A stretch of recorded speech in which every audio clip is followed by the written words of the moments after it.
Welcome, diecast fans. I'm Tom Spanners Watson. And I'm Frank the Gear Gibbs. And welcome to a very special Paw Justice Mustang Memorial. That's right, Spanners. We've got 32 drivers from around the world who have built some custom Mustangs to compete at Echo City to help support Paw Justice. Not to mention the overall winner does take home all of the cars. Plus, there's also a special award for the person that sets the fastest lap time in any race, plus the audience favourite where you get to vote which car you think looks the best. In case you're new to the channel, the finish line is at the start of the crossing, just like on the original Chaos Canyon track, but something new for us this time around is thanks to Jai the tech guy. He hacked the billboard and we've now got a timer. The Outlaws went out on Friday. They set the first times, but the Mustangs in their qualifying absolutely smoked most of them. The lap times were changing faster than Bitcoin changes price, and Mr. Dark came out on top. Now take a look at the cars that are competing tonight. First up, we've got James Ironbeard. Now all of these Mustangs are identical. They had to be stock weight, so there's no added weight, but they could do whatever they wanted to the custom paint and the wheels. John Alexander here from Spoolheads Racing, doing some great 3D work, designing track pieces. If you haven't seen them yet, check out Spoolheads Racing. And of course, our top qualifier, Mr. Dark, setting an overall new track record. The qualifying video is available for all of our members, so if you're interested in supporting the channel, go and check out the memberships as well. And the final driver in this first group is Wally Champ from NJ Drive. But enough preamble, it's time to get some racing done. We've got James Ironbeard and Mr. Dark up the front, John Alexander and Wally Champ in the back row. As they wait for the lights to count down, here we go, green light, they get underway for the first time. And that's James Ironbeard out with a strong lead here.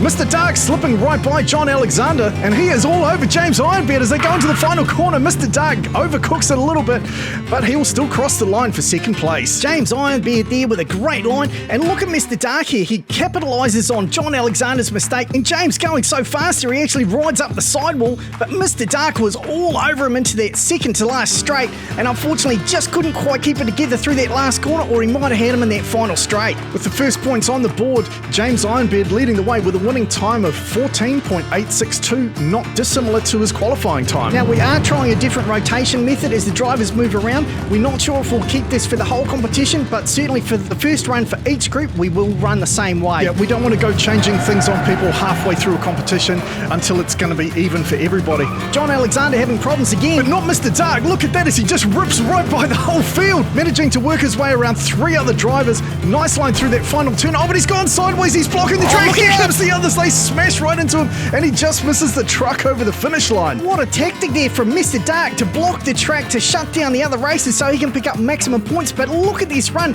He slides around James Ironbeard, nips right underneath John Alexander, and then also gets past Wally Champ while he's messing about. And it was almost all over for Mr. Dark here, but luckily they were coming down two abreast in that final straight, slammed into him and pushed him to the finish line. Unfortunately for James Ironbeard, he got pushed sideways and that stalled the three of them out. Well, look, it's not called Chaos Canyon for nothing. She's a brutal start to the competition so far, but well done Mr. Dark. His winning time of 19.050, a lot slower than his qualifying time, but a win is a win. We head back up to the tunnel for the start of round number 3. Mr. Dark and James Ironbeard back in the front row, Wally Champ and John Alexander in the back row. All of these drivers will be looking for some clear space, trying to get some extra points on the board because only the top two drivers are going to move through to the next round. It looks like John Alexander may have caused another tangle up there. James Ironbeard out in front, unopposed, running in reverse for some reason as he barrels down to the finish line.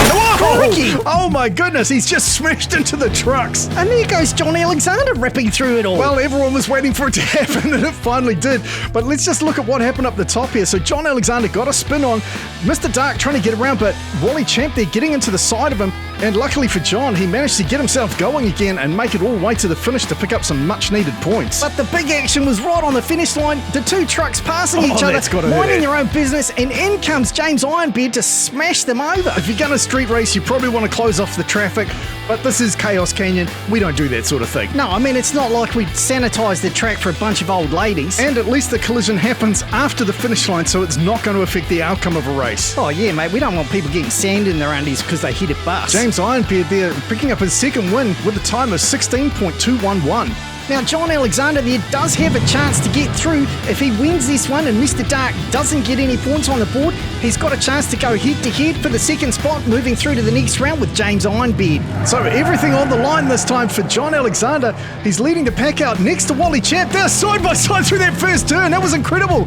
And away goes John Alexander with a huge lead, but he's gone sideways and through goes Wally Champ. Alexander for second, and look at James Ironbeard rocketing through there. He was flying.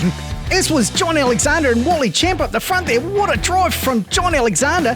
And then he came through that final turn looking good, but he just kicked it a little bit wide. And look at Wally Champ pick the gap absolutely superbly, and you won't believe his time. Oh, really? I didn't even see the time. What was it? An absolutely insane sub 14 second time. Oh my God, I never thought we'd see a sub 14. And he did it during a full car race, not just a time trial. That is amazing. Oh, but hang on a second. Imagine if John Alexander had stayed straight. He had a huge lead. He could have gone sub 13. Coulda, woulda, shoulda, mate. You got to cross the line first if you're going to take the time. Well, a massive congratulations to Wally Champ from NJ Drive. A massive winning time of 13.799. And even though he's out of the racing competition, he still has a chance to pick up the best lap time overall. And that's a pretty cool prize pack. It definitely is a cool prize pack. But what's not cool is animal abuse. I definitely agree, mate. And that's why we're proud to support Paw Justice and everything that they do. Paw Justice don't only fight against animal abuse, they also help rescue charities. There's the Animal Food Bank, Pet Rescue, and a whole lot more. And a big thank you to all of the drivers that donated as an entry fee to the competition. But you can support Paw Justice as well. Head over to pawjustice.co.nz. It's time for round number 2, and the only gasser in the competition, Big Mike from NZ Racing. Well, you know I've got a soft spot for the rat rod style, and if I could vote in the Best in Show competition, I would definitely vote for him. The Viewer's Choice Award for Best in Show. Doesn't matter if they win, doesn't matter if they crash, you're voting on which car you like the most. Crazy Canuck there looking pretty good, as is Patrick from Feral Mods. This car is dubbed Little Audrey, and it comes with a whole backstory. It's really intricate. It's fantastic. I love it when people get right into it. And of course, here's a man that needs no introduction. What, are you seriously not going to do an intro for Arlo? Come on now. I stand by my decision. If you're in the diecast community, you know that colour scheme from a mile away. Well, that is true, but, you know, there could be people watching this who aren't familiar with Arlo. At least his cars are super easy to spot on the track, although I'm not sure how he sees out of those windows. Patrick gets around the outside of Big Mike, and he is flying. Little Audrey, with a massive lead, starts to ping-pong down the track a bit, slows down. Here comes Big Mike getting wild into that last corner, but Patrick from Feral Mods will take the win. Mike from NZ Racing takes second, but we've got Arlo and the Crazy Canuck tied up in the first corner. Crazy Canuck definitely had the lead there, which means he had the right of way, but Arlo not backing down, and unfortunately it took both of them out. And Patrick from Feral Mods and Little Audrey there absolutely tearing up the track with a great line, slower than his qualifying time, but then this is a 4-car race, so there's a lot more happening. But of course that didn't stop Wally Champ from screaming down the track in a sub 14. Well, there is that. I guess if you get your line perfect, you're going to have a good time. But if you're French fried when you should have pizzaed, you're going to have a bad time. Classic South Park reference. Crazy Canuck and Arlo in the front row. Arlo gives Canuck a nudge. He gets instant karma as he bounces off the side of the track, and apparently they've just turned it into Dodgems. Well, I mean, they are Mustangs. Have you seen a Mustang leave a car meet? That's all they do, is they bounce around, slam into things. Oh my goodness, they're still going. But they finally make it to the finish line, although it looks like Big Mike's stuck up in that first corner. Do you think he's scouting locations for a new Buster's Donuts? Because he stopped there during the Outlaws as well. I'm not sure that would be the safest place for a Buster's Donuts. To be fair, when you got Mustangs out there, is anywhere safe? You're not wrong. After all, those 2 trucks were just minding their own business when they got totaled. And here we see the Mustang in its natural environment bouncing off stuff all the way to the finish line. Well, at least 3 of them made it all the way. And Patrick starting to rack up those points early, stretching out a big lead now. 10 points as close as one as Arlo on 6. But with 6 points up for grabs for a first place, that leaderboard can change in the blink of an eye. And now we've got Patrick out in the front row, inside lane. This should be interesting with Big Mike on the outside. The only other gasser that we've really raced at the Canyon before was Eldado Di Città, Kit KM's original Outlaw car. Mike lagging a little bit behind, Patrick out in front, but there goes Mike around the outside with a slingshot maneuver. He does clip the side of the track, that slows him down, but he gets underway again, gets it pointed in the right direction for a change, comes down, nice little drift there. Who knew a gasser could drift as Mike takes maximum points? Just a savage battle going on between Arlo and the Crazy Canuck. Arlo nudging the Crazy Canuck sideways, and then they got tangled up with Patrick and everybody stopped. And Big Mike here comes around, bounces off the outside wall, bounces off the inside wall, and then almost came to a stop himself, which would have forced a rerun, but he managed to cross the finish line, take maximum points, and 0 points for everybody else. A fairly pedestrian 19.045 time, but you get points for the crossing the finish line, not your time. But there is that sweet prize up for grabs for the fastest time overall in the whole competition. Well, everybody's still got a shot at the Best in Show award because that is a viewer choice. Remember to leave a comment below with which car you like the most. And voting will remain open until we launch the next Mustang video, at which point you'll be choosing from the next group of drivers. Patrick chalking up another win. Crazy Canuck finally gets some points on the board, and unfortunately Arlo is out again. Patrick got right in the middle of the Arlo Crazy Canuck battle there and managed to come out not only unscathed but with a win. A bit of time for Patrick as well, 15.447. So Big Mike and Patrick will be moving through to the next round, and we say goodbye to the Crazy Canuck and Arlo, unfortunately. But remember, they are still a valid option for the Best in Show. Congratulations to James Ironbeard, Mr. Dark, Big Mike and Patrick. You're moving through to the next round as we're joined with a preview of the races for the next group. And remember, you can donate to Paw Justice at any time. Just go to pawjustice.co.nz/donate. There'll be a link in the description. You can choose one of these 8 drivers to vote for Best in Show.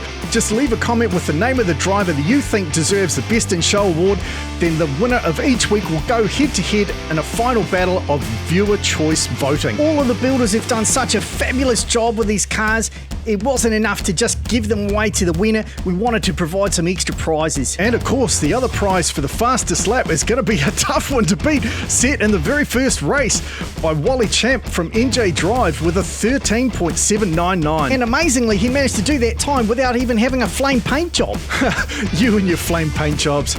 All right, we hope you've enjoyed this. If you have, leave us a comment, hit that like button, and if you haven't already, consider subscribing. Thanks very much for watching. I'm Tom Spanners Watson. He's Frank the Guru Gibbs. We look forward to seeing you next time.